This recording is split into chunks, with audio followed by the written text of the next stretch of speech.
First episode of my new podcast, Just Roll With It. Here with my guest, Amanda Smith. Hello. Amanda, thank you for being on the podcast. Thank you also for getting paralyzed to be on. I was going to thank you for getting paralyzed. Damn. Yeah, Amanda. Well, off to a good start. Amanda's a fellow comedian out of Vancouver, a fellow Kent stand-up comedian. We've developed a friendship in the last year or so. Been chatting a lot. And Amanda was paralyzed in a work-related incident on a film shoot nearly a year ago. Yes. And Amanda got paralyzed the same day that COVID was declared a global pandemic. Yes. Amanda, have you always had great timing? Yes. I got paralyzed and then the world entirely stopped because I wasn't already a middle-class white girl who thought the world revolved around me. I'm super proud of that. It was great. That's like, I think, well, do you want to start off? Do you want to tell us a bit about you? Tell us who Amanda was before, what you were doing the day you woke up on March 11th, and you're like, what a nice day today is going to be. And things unfolded pretty intensely. It was, it was a typical day. I went to work, started it at 6:30, and, it was just a normal day. I was tired because of the hours I work, but I wasn't hungover or anything, and I was just I just thought it was a normal day. A half an hour before the accident, I got an Americano from Starbucks. So Starbucks obviously should sponsor you for life. Just they're not responsible. I'm not implying that, but give this girl free coffee forever. Yeah. Sorry. I still honestly, my accident, everybody has these cool story or really traumatizing stories of getting hurt. And I was just standing somewhere and a machine just came on top of me. It's really boring. I don't think it's boring. I think the fact that it's so random actually makes it pretty interesting. Yeah. It's just it's one of those things where I know for myself, I was drinking and driving. I did everything I just made stupid choices and I got paralyzed. It was so cliche. Whereas you're living proof that you never know, at any time in life, boom, life can be changed in an instant. I think it's an interesting story because of that. I appreciate that. Yeah. I was talking to a guy in a medical clinic that a tree fell on him. Oh, yeah. And same kind of thing, right? Yeah. It's was he drinking weird. Starbucks too? Does Starbucks have anything? Is there some correlation? Probably. I'm drinking Starbucks right now, and I don't want to be a quadriplegic because I get, the lights fall on my head or something. Yeah. Sorry.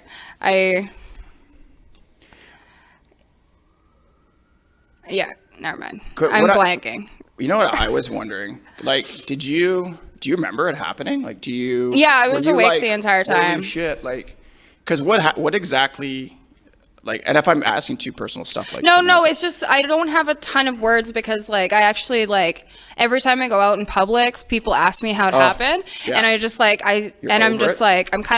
it's just I was awake the entire time. The only time I lost consciousness was when they sedated me for surgery. Okay. Have you, because I can relate to that. It's insane how random people just come up to you who don't know you and be like, how'd you get in the wheelchair? And you're like, oh, wow, I can't believe just a stranger off the street is asking me this.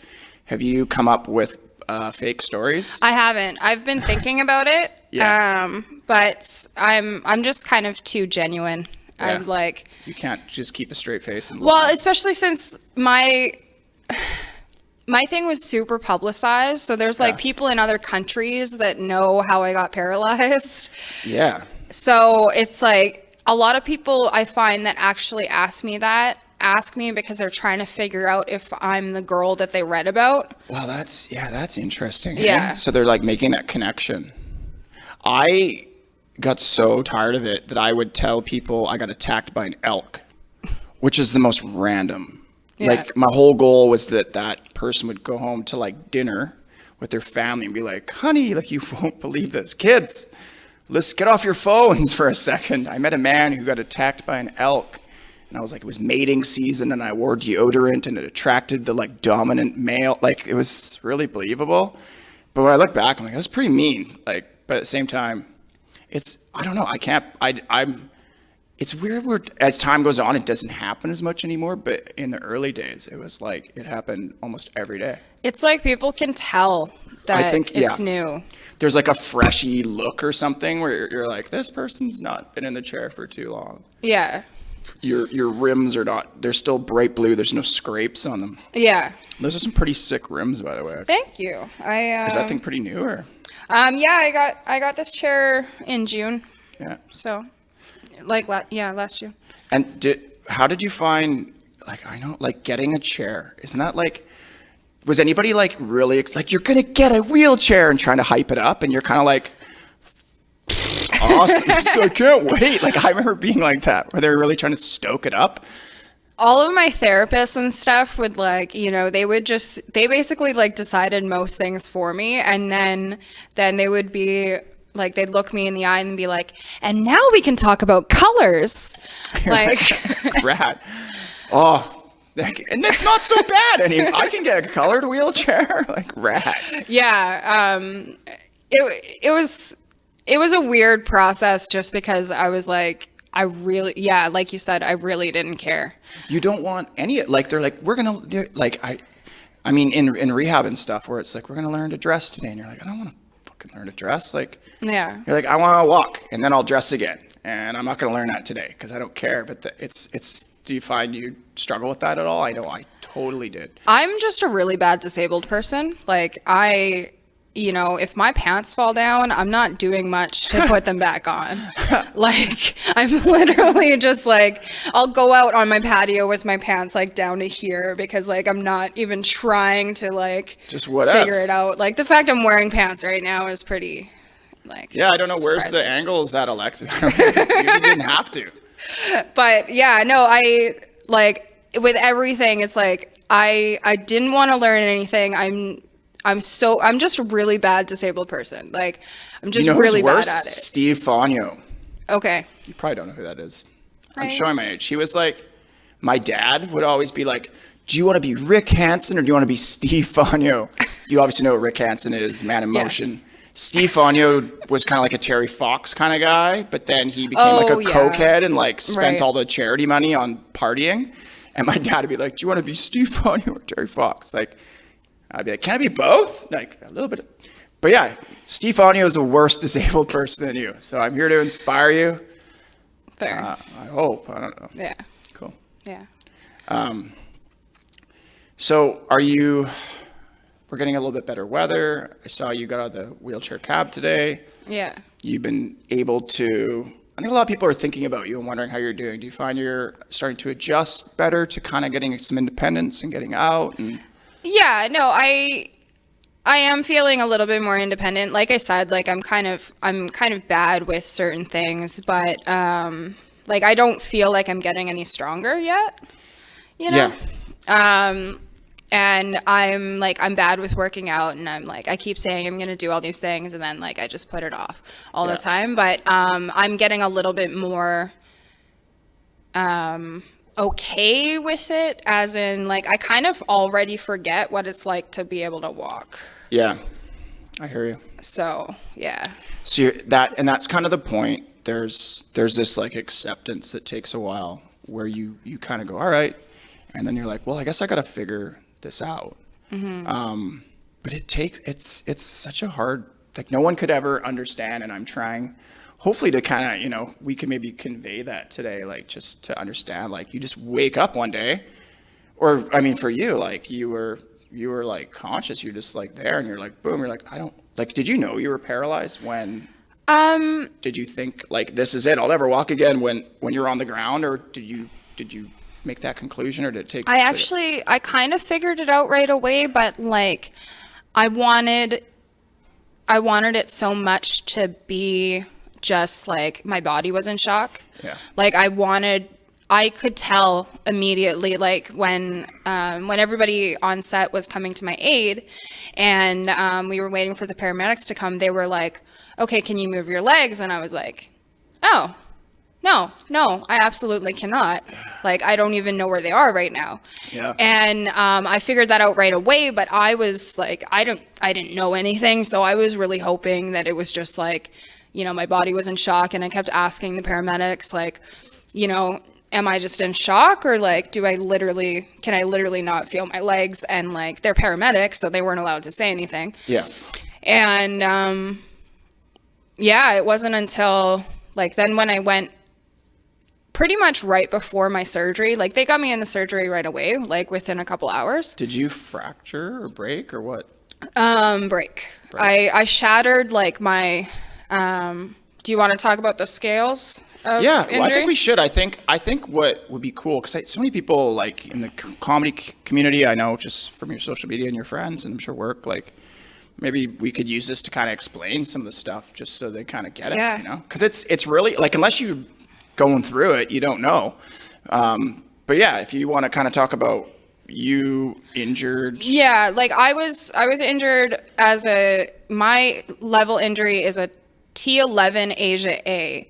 Yeah. So T11 is like the part of your spine that's kind of like a couple discs above the tailbone. Yeah. I think. Yeah, I But think you're right. does that sound right? Yeah, because I think it goes to T12 and then it goes into the lumbar, which is your tailbone, I think, where they meet. Yeah. And so my spine was shattered from my T10 to my L3. Wow. Oh, so all the way down. So like Yeah. compressed or something. Yeah. And then where my spinal cord got affected was the T11. So. Yeah. I know for me, I'm like a T1, but I fractured at C6 and 7, which very easily could have affected my hands. Mm-hmm. And just have been always grateful that we have our hands, you know, because to be able to use your hands and your arms, I mean, you can pick up a drink, you can button your shirt, you can not pull your pants up and expose yourself to the world, or you can pull them up if you want. You have that option, right? Like I don't know. Do you find yourself ever kind of comparing and being like, oh, it could be worse? Oh, yeah. I mean, that's basically the only thing that makes me not feel sorry for myself is thinking about how much worse it could be. Or like if I even, you know, lost my vision or, you know, could not something be here. else. Anything. Right? Yeah. But it's definitely a traumatic thing to go through. You've had a lot of support too. Hey, that must Like a stupid amount of support. Yeah. Like I'm kind of sick of people supporting me. I'm sick of you. I'm totally sick of you. I want them to go back to hating me. Like I just like. It won't take long. I promise you. Trust me on that one. No, it won't. No, I'm kidding. Like, obviously, I'm super grateful. Like, Yeah. it has been a tough year, and it has been really, good to know how many people have my back. Yeah. Like that's really helped. It's one of the biggest things that has helped. So The comedy world is they've really stepped up, I found. They And I have, guess yeah. maybe more because through social media, I know who they are. Mm-hmm. But I've thought that has been really cool how, yeah. And I didn't know, like I didn't even know you got hurt. I was actually like doing speaking stuff in Florida, I think when it happened, yeah, I was. And I hadn't met you because just the way our comedy, I hadn't really been doing comedy, whatever, but a couple different comedians reached out to me and they're like, do you know Amanda Smith? And I was like, I don't think so. But they're like, she got paralyzed and if you can just reach out to her because, you know, you've done this. And I just thought that was cool that, you know, they were doing that. And it was like the people who did were from, some of them I didn't even really know that well, but it was like they were from all different kind of, I don't want to say cliques, but you know, but they were spread out all over the whole comedy people. Do you want me to name names so the rest, everyone else is jerks? No.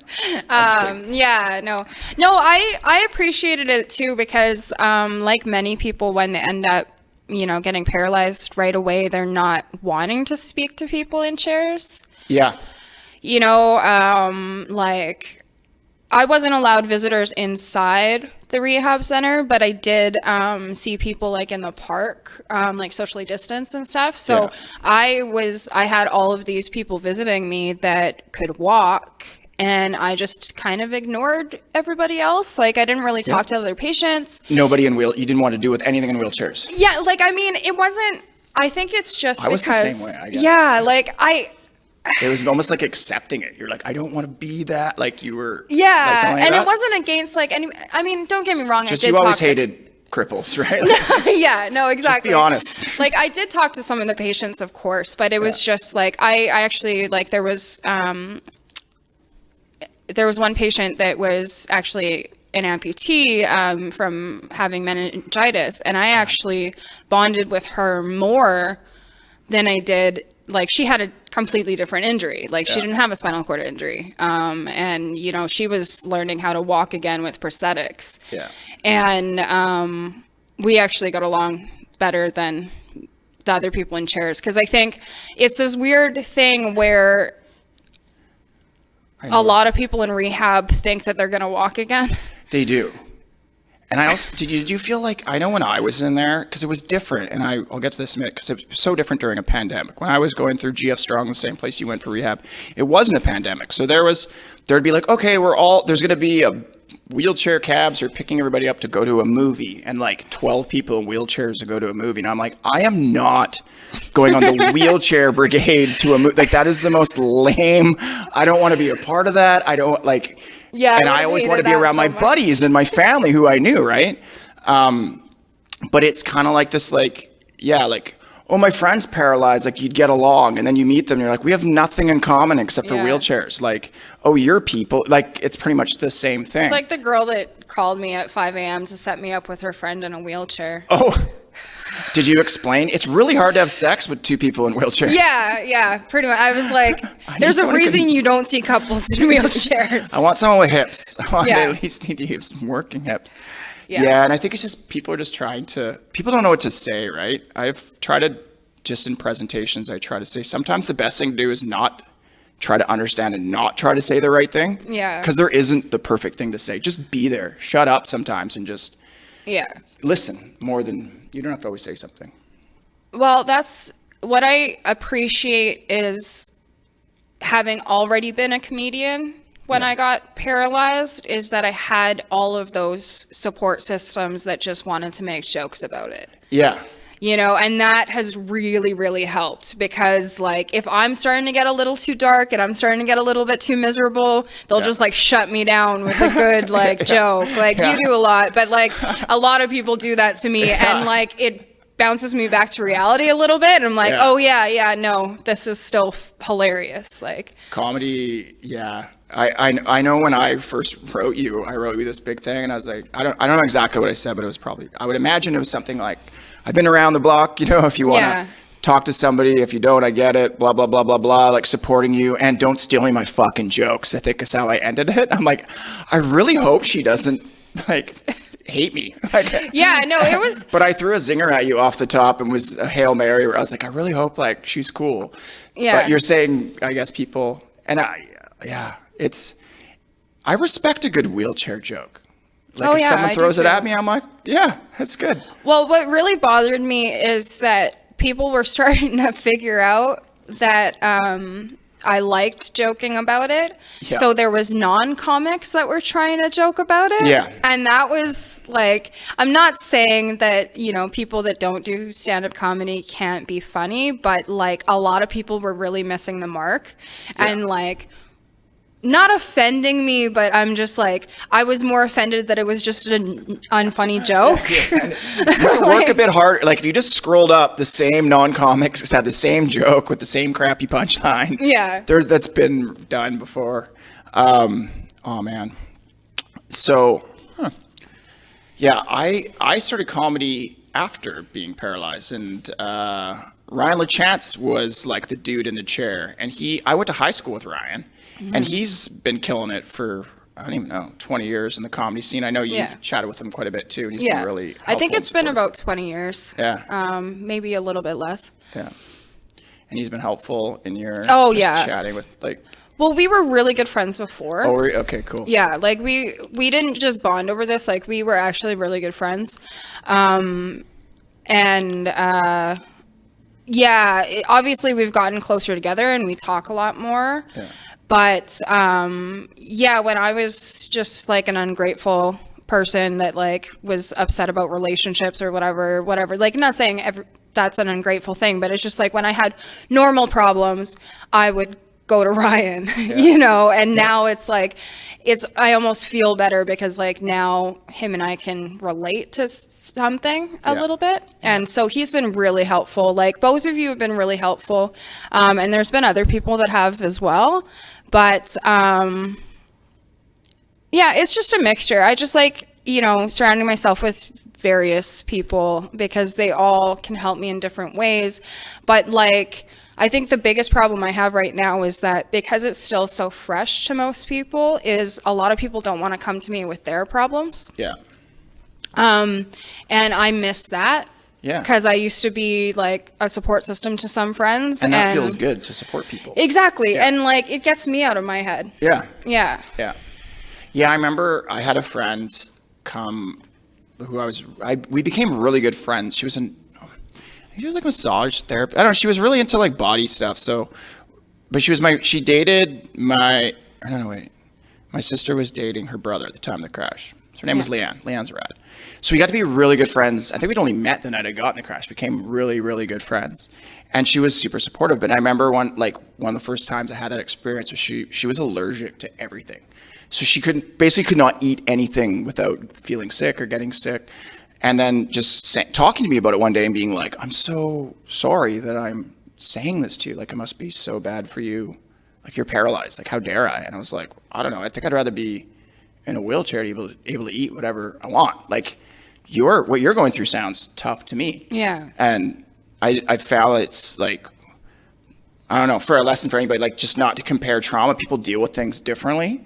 Yeah. And it's like, you still obviously understand people are going through stuff. And yeah, I get that. Like you're saying, like you want to be able to be there for people. If that's someone you always were, you were that nurturer, that you would miss that right now. Yeah. Like it was starting to get better. And then a couple weeks ago, I had a break-in and now nobody wants to complain to me about anything. Yeah. I didn't know if you want that. And that was, do you want to talk about that or? I mean, there's not really much to talk about. Yeah. You know, somebody walked into my apartment at 2:00 in the morning and stole a couple things from me, like some electronics. But then the scary part about it was just that they walked into my bedroom because they didn't think I was home. And you woke up when they? Yeah, like I was starting to wake up because I heard the noises from my living room, but I couldn't tell that they weren't just like the pipes or whatever. Yeah. Because my apartment is kind of loud. Like I live, well, I don't really want to get into where I live in the building, but like, yeah. So I was starting to wake up, but then I really came to when like all of a sudden my bedroom door like swung open. Can't even imagine. Yeah, it was kind of scary. I think at where I'm at with the injury right now, it was like a little bit scarier. Yeah. You can't just jump out of bed. Yeah. And I think I can't just jump out of bed in an instant either, right? Yeah. Like I've got an axe under my bed. Yeah. Chances are, by the time I try to get up and do something with it, it's probably going to be used on me. So we become vulnerable in some. Well, we do become more vulnerable being in chairs. Yeah. Like I'm very lucky that, you know, nothing happened, but it just was a little scary. I think that would rattle anybody though. That's a traumatic experience. Yeah. Why can't, I don't think like stun guns or tasers are legal, but I feel like for paralyzed people they should be. Yeah, I think it's like something the same to defend ourselves, you know what I mean? Yeah, like pepper spray or something. Yeah, can you buy pepper spray legally? I've never tried to purchase it. Yeah, I don't think you want to probably shoot a bear bomb in your house. No, yeah, bear spray would not be a good idea. That's gonna screw you both up, right? You know, I keep getting like everybody's telling me to get baseball bats and blah blah blah, and I told you to get a dog. Yeah, that is helpful, but like my buildings, there's a lot of people that have hypoallergenic I think we had that combo issues and stuff, so they have like a strict no pet policy just because of the tenants, and I totally understand that. So it's like I don't need to get a dog named Ludacris. Yeah, that would be the name. Well, I was until I realized that there was actually a famous cartoon dog named featuring Ludacris, which I didn't realize when I came up with this, and now I just feel like a hack. So, do you know, I looked into getting an assistance dog years ago, and there was just paperwork that I never filled out, and then I just, whatever, fell by the wayside. But it was cool in that you could, there was pretty much a checklist, and you could be like, I want this dog to pull my pants up, help me if I fall to my chair, go grab me like the remote control or my phone. Like you could pretty much make a checklist of what you wanted. And I still have, I have 2 cats right now, but I haven't ruled it out that they're getting, now they're probably around 9 or 10 years old, that maybe get a dog at some point. Yeah. And I think for traveling, the cool thing with the vest is you can take it on a plane, or you can kind of take it everywhere. Yeah. But yeah, if your building doesn't let you, what do you do, right? well, I think that if I fought for it, they probably would let me, but it's something that I feel is insensitive to my neighbors. And you're a good person, because I know I was like, no one's going to freaking win that battle if you're like, I'm going to go to the news. Like, that's always my thing. Yeah. I'll go to the news. I'm a guy in a wheelchair. They're not letting me get a dog. You could really spin it in your favor, but you're a good handicap person, actually. You're way better than you. Shockingly enough. Yeah. Just give me a couple years. Just wait till I get more bitter. Yeah. You know what? I think over time, I think you get more appreciative, because I think you have a choice that you're going to get bitter or you're going to get appreciative. And bitter is going to be a long, dark road. So it's like, if you choose appreciating, it's wild, because I think that's one thing I've learned through all this is like, I appreciate things I never appreciated before. So many, the little things that, and it's sometimes you have to lose. It's so cliche, but you have to lose something to kind of appreciate what you have. Yeah. And I know you're like, you just kind of rolled your eyes. I mean, you're like, shut up, Kevin. You're inspirational. Speak to me. And it comes in time. Or were you? I don't know. No, you're absolutely right. I think I was rolling my eyes a little bit just because, some people are telling me I'm too hard on myself, but like, I'm really mad at who I was before I was in a chair, because like the things that made me miserable, like, not saying that it's unfair for, people that are able-bodied to be upset about, their lives. Yeah. But I just, like, me personally, I think I was a little overdramatic and a little, like, I had a lot of good things going for me that I didn't realize I had. And because of mental health issues and stuff like that, I was constantly in my head and didn't think I had friends, didn't think I had, people that loved me, didn't think I had support. And then I woke up and this accident happened, and I realized I had all of those things. And I was like, great, I wasted my 20s being able-bodied, like, just upset for no reason. Everyone wastes their 20s, Amanda. I know. Yeah, but I don't get to peak at 30 now. I just get to, like, shit myself.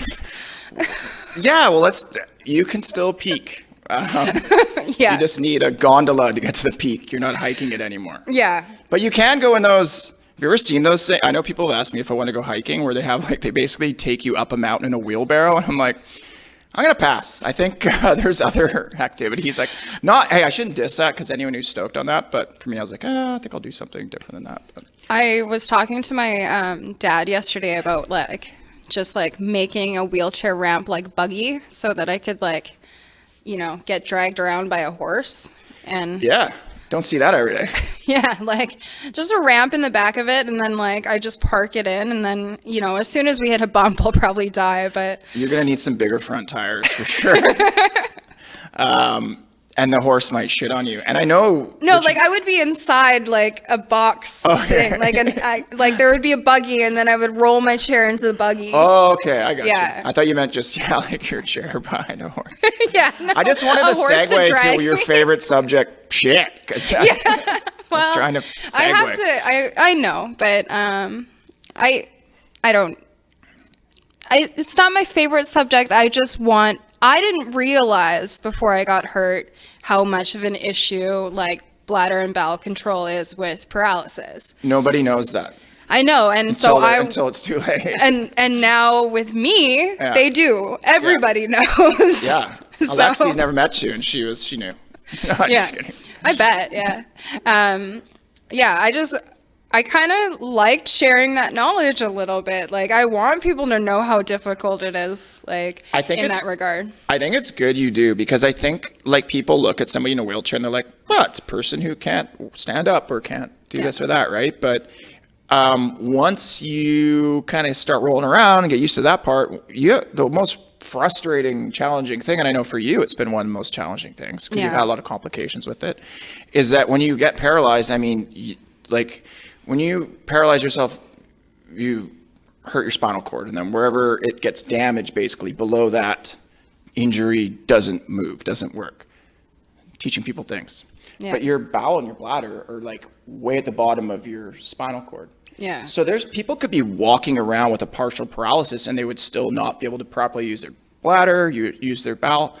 So it's something, and it's not something that everyone always talks about. It's, but it's so frustrating because you have to plan your life around going to the washroom because you can't just voluntarily pee or voluntarily drop a deuce. You have to use a catheter or put a freaking pill in your butt to take a dump, and then you have to time it so that these things work and kind of eat properly. And but nobody knows that, and I know just even, and it's like just telling people I've worked with sometimes, I'm like, it takes me about 2 hours to get my day going in the morning.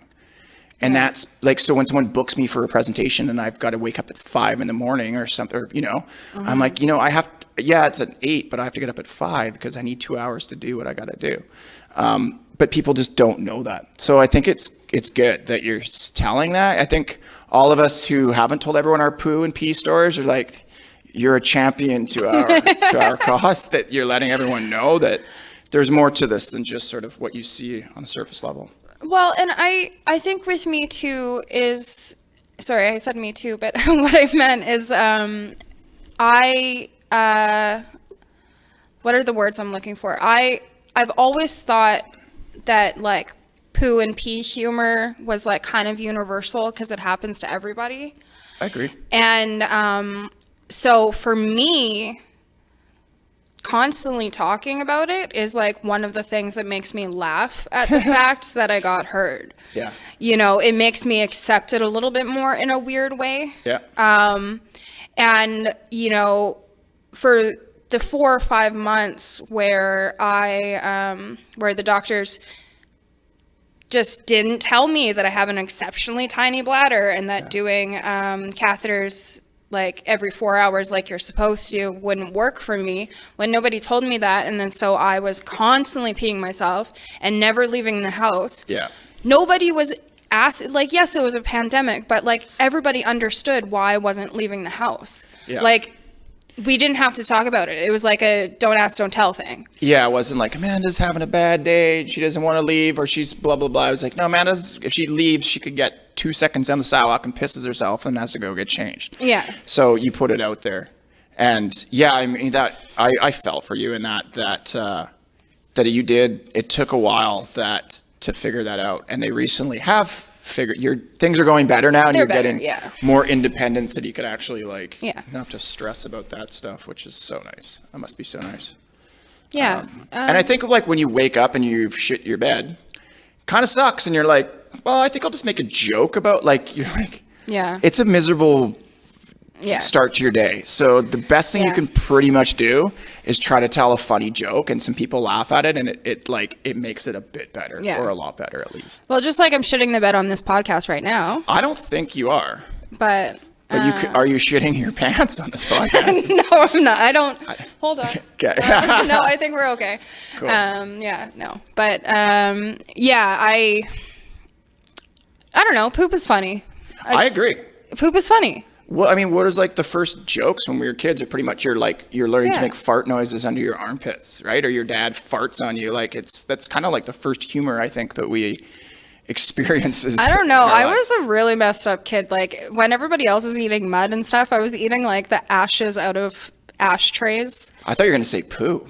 No, but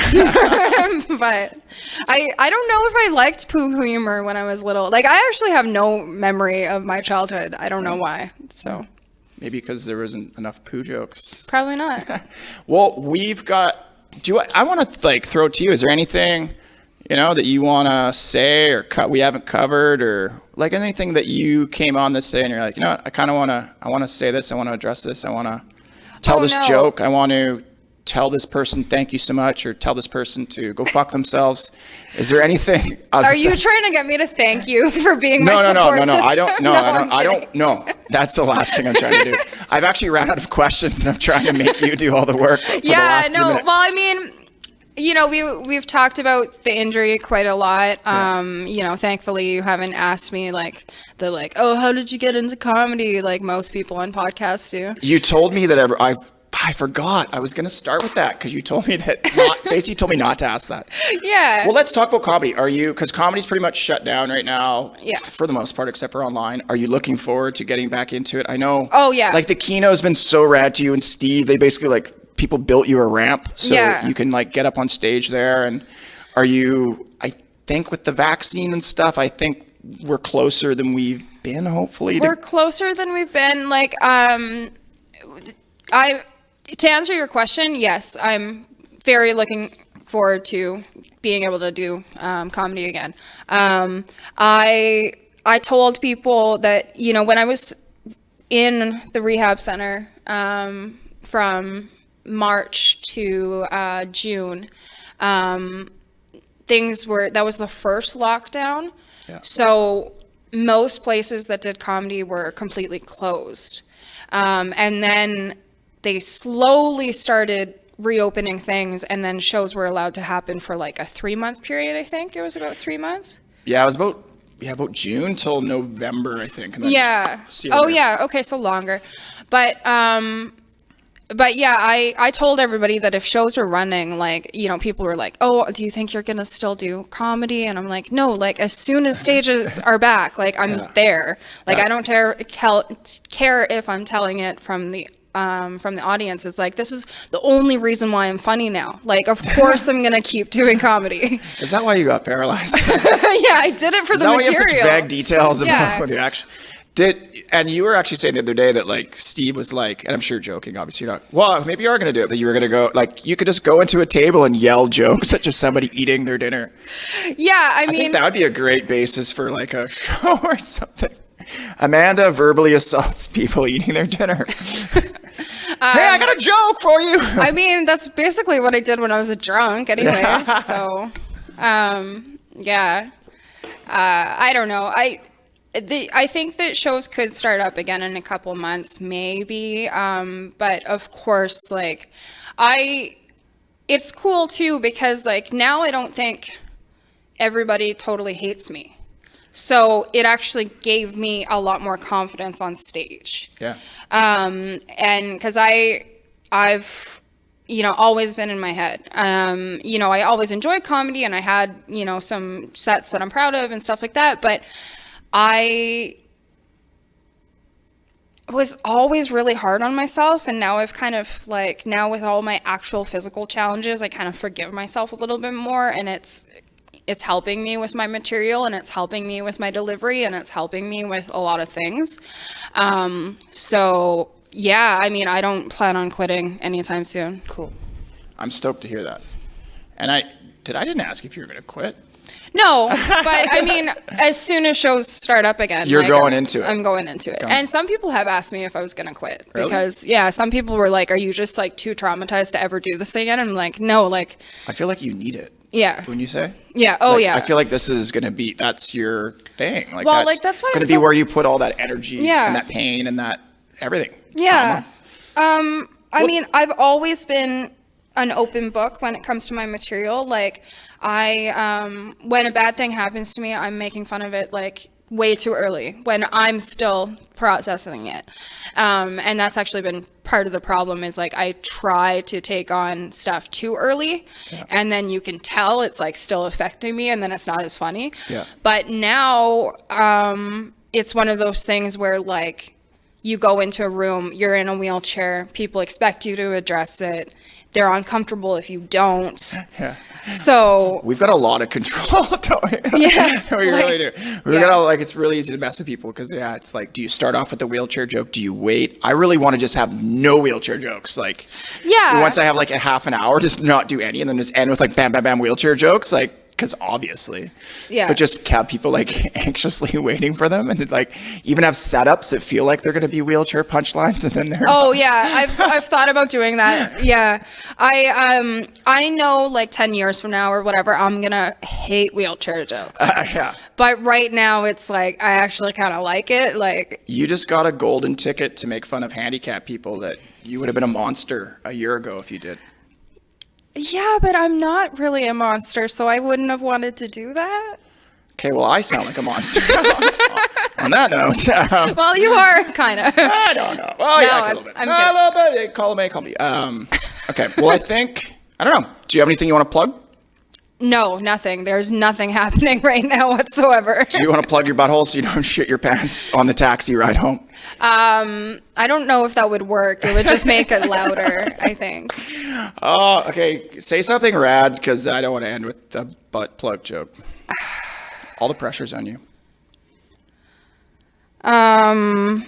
That why would you do this to me? This That's not is nice. so mean. Amanda's so grateful for all of the love and support. Yeah, this is, I mean, obviously I am, but the people that actually have like directly supported me, they've kind of figured out that I'm, really happy and I appreciate all the support. I kind of repeat it all the time. Like, I've kind of made the internet, like, I'm kind of my own PR agent a little bit. It's good though. Like, I constantly try to keep people updated because if I don't, they're literally like posting on forums like, "How's Amanda?" It's happened. Like I'm grateful. Like I'm back at work. I have an accessible apartment. I can cook my own food. Yep. Like I've got a lot of things to be grateful for. And like a lot of people, when they get paralyzed, they don't have support systems. Yeah. They don't have people that care about them. Or there's people that resent them a little bit for getting hurt or whatever have you. And there's a lot of struggles. And like, honestly, like, yeah, it sucks that I'm in a wheelchair, but everybody in my life has put so much effort into trying to make this as painless as possible for me that, pretty much everything that happened after the wheelchair is like the best I could ask for, That rules.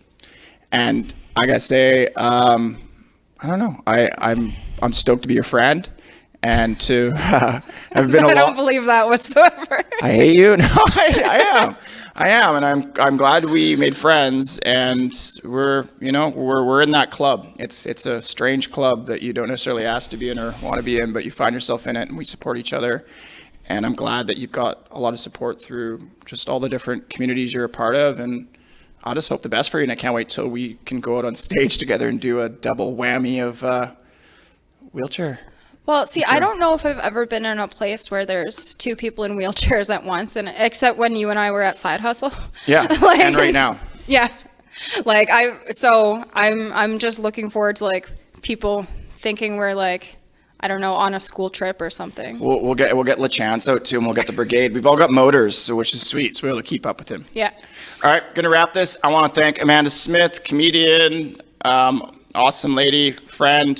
Thank you for watching the first podcast. Thank you to Comedy Here Often, and stay tuned for most shows. Rock and roll. That was a wheelchair pun. I apologize for that. I apologize for nothing.